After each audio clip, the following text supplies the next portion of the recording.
अस्सलाम वालेकुम। आज मैं एक रिव्यू करूंगा super hit Amazon prime season Paatal Lok का। पाताल लोक की कंट्रोवर्सी तब स्टार्ट हुई जब एक इंडियन पॉलिटिशियन ने यह डिमांड की कि विराट कोहली और अनुष्का शर्मा को डाइवोर्स कर दे। अब इस डाइवोर्स की डिमांड की वजह क्या थी वो आपको पता चलेगा अभी रिव्यू में।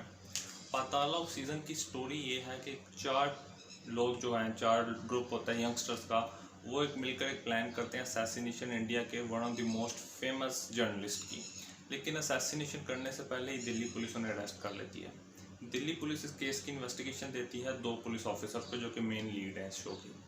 अब पुलिस ऑफिसर से इस इन्वेस्टिगेशन के दौरान मेन इन्फॉर्मेशन मीडिया के थ्रू लीक हो जाती है, जिस पर इन दोनों ऑफिसर्स को सस्पेंड कर दिया जाता है और केस ट्रांसफ़र कर दिया जाता है सीबीआई को। सीबीआई इन्वेस्टिगेशन स्टार्ट करती है और कुछ अर्से में वो बताती है कि इस अटैक के पीछे इंडिया में होने वाले हर अटैक की तरह पाकिस्तान और आईएसआई का हाथ है।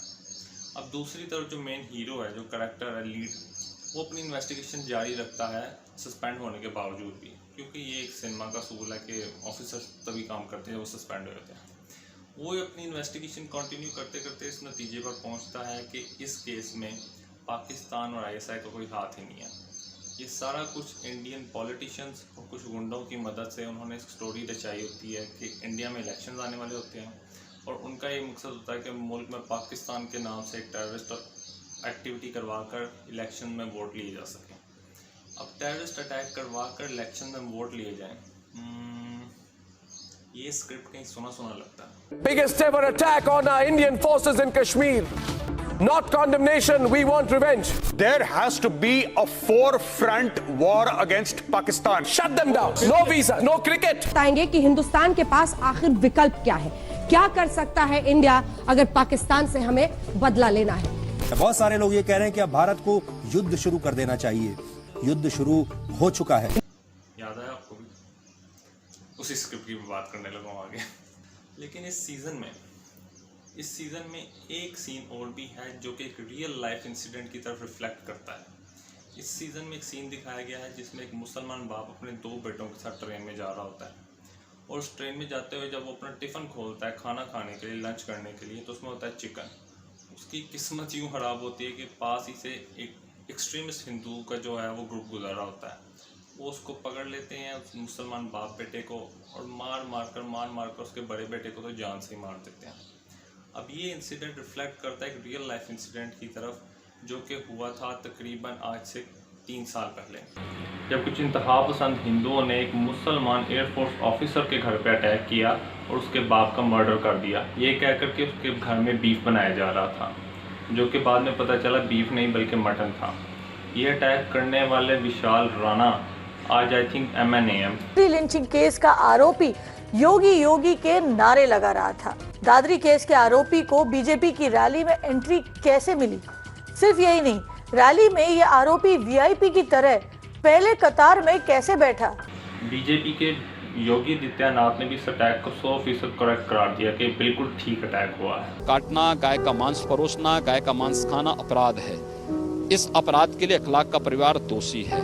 दूसरा ये कि जो उस परिवार को सरकार ने सुविधाएं दी हैं वे वापस ली जानी चाहिए, क्योंकि ये अपराध है। तीसरा, जो हिंदू लगभग 19 नौजवान बंद हैं, उन 19 नौजवानों को मुक्त किया जाना चाहिए जो लोग जेल में सितंबर से ही बंद पड़े हुए हैं।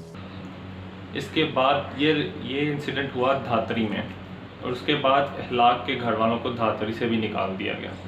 ये अखलाक का गांव है, वही अखलाक जिसे पिछले साल सितंबर में आधी रात को एक वहशी भीड़ ने पीट कर मार डाला था। अखलाक की हत्या के करीब 9 महीने बाद बैठी ये पंचायत अखलाक को इंसाफ दिलाने के लिए नहीं लगी। ये पंचायत लगी है अखलाक के परिवार वालों को सजा दिलाने के लिए, और इसी बहाने सांप्रदायिकता की बुझी हुई आग को फिर से भड़काने के लिए। इमरान खान ने इलेक्शन जीतने के बाद गवर्नमेंट में आते ही इकॉनमी बेहतर करने के लिए एक इकोनॉमिक एडवाइजरी काउंसिल बनाई। इसमें दुनिया भर से इकॉनमिस्ट को शामिल किया गया। इन्हीं में से एक इकॉनमिस्ट थे आतिफ मियाँ, जो कि गैर मुस्लिम अक़लियत से ताल्लुक़ रखते थे। आतिफ मियाँ MIT के ग्रेजुएट थे और इन्हें MIT और IMF ने दुनिया के टॉप 25 बेस्ट यंग इकॉनमिस्ट में शामिल किया था। आतिफ मियाँ के अगेंस्ट मुल्क भर में प्रोटेस्ट हुए कि ये गैर मुस्लिम माइनॉरिटी में से हैं, तो इसने इस ओहदे पर बिल्कुल भी ना रखा जाए। और इसके बाद गवर्नमेंट ने पब्लिक प्रेशर में आते हुए इन्हें इनकी जॉब से निकाल दिया। आतिफ मियाँ के निकाले जाने के बाद आसिम एयाज ख्वाजा, ये भी एक इकॉनमिस्ट थे जिन्होंने प्रोटेस्ट में आकर रिज़ाइन कर दिया इकॉनमिक काउंसिल से। आसिम एयाज ख्वाजा भी MIT से ग्रेजुएट थे, लेकिन इन्होंने PhD हार्वर्ड से की थी। अब इन दोनों के निकल जाने के बाद आसिम एयाज ख्वाजा को हार्वर्ड ने हायर कर लिया और आतिफ मियाँ को प्रिंसटन ने हायर कर लिया। अब मेरा आपसे सवाल ये है कि असल में नुकसान हुआ किसका, पाकिस्तान की इकॉनमी का या फिर उन दोनों का जिनको कि जॉब से निकाल दिया गया और पाकिस्तान को दोबारा हायर करना पड़ा हफीज़ शेख, जिनके ऊपर ऑलरेडी ज़रदारी दौर में बहुत ज़्यादा करप्शन के इल्ज़ाम थे। अब ये दोनों इंसिडेंट जाहिर करते हैं कि साउथ एशिया में डाइवर्सिटी की बहुत ज़्यादा कमी है। डाइवर्सिटी होती क्या है, जिसमें मुख्तलिफ लोग, डिफरेंट किस्म के मुख्तलिफ लोग एक जगह बैठकर काम करते हैं। और डाइवर्सिटी बहुत ज़्यादा इंपॉर्टेंट क्यों है, ये मैं आपको 2 एग्जाम्पल से सिखाता हूँ। 2 एग्जाम्पल्स मैं आपको दूंगा स्पोर्टिंग रिलेटिंग, यानी कि स्पोर्ट्स से रिलेटिंग एग्जाम्पल। 2018 में फीफा वर्ल्ड कप हुआ और 2019 में क्रिकेट वर्ल्ड कप हुआ। 2018 में वर्ल्ड कप जीता फ्रांस ने और क्रिकेट वर्ल्ड कप जीता इंग्लैंड ने। अब इन दोनों चैंपियंस टीम में एक चीज़ कॉमन थी और वो थी डाइवर्सिटी। सबसे पहले बात करते हैं फ्रांस की टीम की। फ्रांस की टीम में उमटीटी, पोग्बा और मबाप्पे, ये तीनों फ्रांस नेटिव हैं ही नहीं। इन तीनों का ताल्लुक कैमरून से है, यानी कि इनके सिस्टर्स का। और एंटोनियो ग्रिजमैन जर्मन नेटिव हैं। अब ये वो 4 प्लेयर्स हैं जिन्होंने सेमीफाइनल और फाइनल में गोल किए हैं। इनके बगैर फ्रांस कभी वर्ल्ड कप ना जीतता। अब बात ये है कि इन चारों प्लेयर्स को फ्रांस ने फिर भी खिलाया और इन्होंने क्या रोल प्ले किया फ्रांस के वर्ल्ड कप जीतने में, ये हाईलाइट्स देखिए।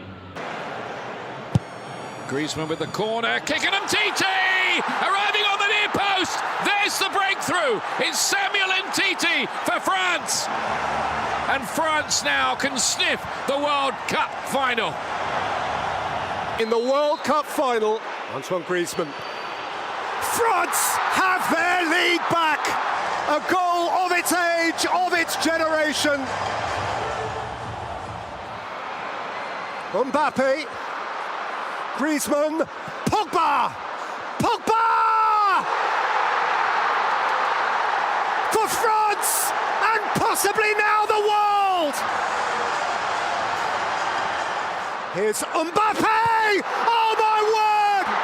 The first teenage World Cup final goal. इसी से मिलती जुलती एग्जांपल है इंग्लैंड की। इंग्लैंड की बात करते हैं सबसे पहले captain in Morgan. He is an Irish national. Ireland और इंग्लैंड की हिस्ट्री पाकिस्तान और इंडिया की हिस्ट्री से मिलती जुलती है। अगर आप में से किसी ने पीकी ब्लाइंडर सीज़न देखा तो उसमें वो दिखाते हैं कि इंग्लैंड और आयरिश के लोग जब आपस में मिलते हैं तो बात ही गाली के बगैर नहीं करते, वो एक दूसरे से इस कदर नफरत करते हैं। लेकिन इंग्लैंड क्रिकेट बोर्ड ने एक आयरिश सिटीज़न को अपना कैप्टन बनाया on the basis of merit. Super over करवाने वाले जोफ्रा आर्चर भी साउथ अफ्रीका से हैं, वो भी इंग्लैंड से नहीं है मुकम्मल तौर पर। Man of the match Ben Stokes New Zealand से हैं और मोइन अली और राशिद अली का तो आपको पता है कि वो पाकिस्तानी है।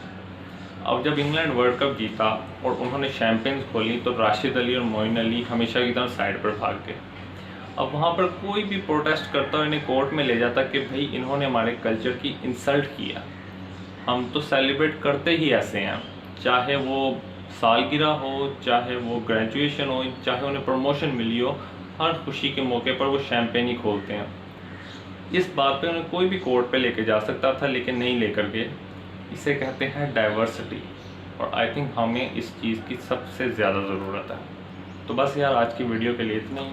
आपसे मुलाकात होगी इंशाल्लाह अगली वीडियो में। अपनी राय कमेंट सेक्शन में ज़रूर दीजिएगा। वीडियो को लाइक करें और चैनल को सब्सक्राइब करें।